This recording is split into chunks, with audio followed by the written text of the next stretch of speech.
for this week, we are gonna be taking X-rays of the tibia, fibula, and knee. For fibula and tibia AP projection, we're gonna be using a 14x17 cassette and a SID of 40 inches. Before we left the room, we're gonna ask the patient, do not move, do not breathe. And the patient position will be extend the leg in an anterior-posterior position, and a line through the malleolus will be parallel with the film plane. And the central ray will be directly perpendicular to the center of the film. For lateral tibia, we're gonna be using a 14x17 cassette, a SID of 40 inches, and before we left the room, we're gonna ask the patient, do not move, do not breathe. For patient position, we're gonna rotate the patient toward the affected side until the leg is in a true lateral position. A line through the femoral epicondyle will be perpendicular to the film plane. The central ray will be perpendicular to the shaft through the center of the film. For knee views, we're gonna be using a 10x12 cassette and a SID of 40 inches. Each time when we left the room, we're gonna ask the patient, do not move, do not breathe. We're gonna be taking 4 views. We're gonna be taking AP new, medial oblique knee, lateral oblique knee, and lateral knee. For A to P knee, we're gonna ask the patient to fully extend the knee, internally rotate the leg approximately 5 degrees. The patella should be centered over the femur. A line through the femoral epicondyle will be parallel to the film plane. The central ray will be ½ inch below the apex of the patella through the center of the film plane. For medial oblique position of the knee, we're gonna extend fully the knee. We're gonna rotate the leg internally 45-degree angle, and the center ray will be ½ inch below of the apex of the patella through the mid-center of the film plane.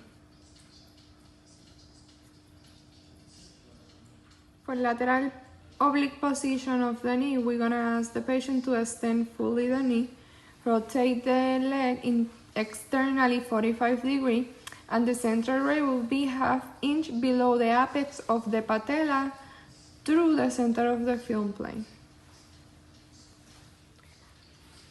Lateral knee. We're gonna ask the patient to turn toward the affected side and place the unaffected leg behind the affected leg. We can see the knee in a true lateral position. A line through the femoral epicondyle will be perpendicular to the film image. Flex the affected knee 20 to 30 degrees. The long axis of the femur parallel to the body, if for patella only 10 to 5 degrees. The central ray may be directly 5 degrees cephalic to the knee joint to prevent joint space from being obscured by the magnificent shadow of the medial femoral condyle. The central ray enters ½ inch below the medial epicondyle through the center of the film. For tunnel view and tangential patellar view, we're gonna be using a 10x12 cassette and a SID of 40 inches. For tunnel intercondylar fossa, knee notch view, we're gonna ask the patient to be supine, A to P position, 40, flex the knee 40 to 45 degree angle. We can put a support down, and the center ray will be ½ inch below the apex of the patella. For tangential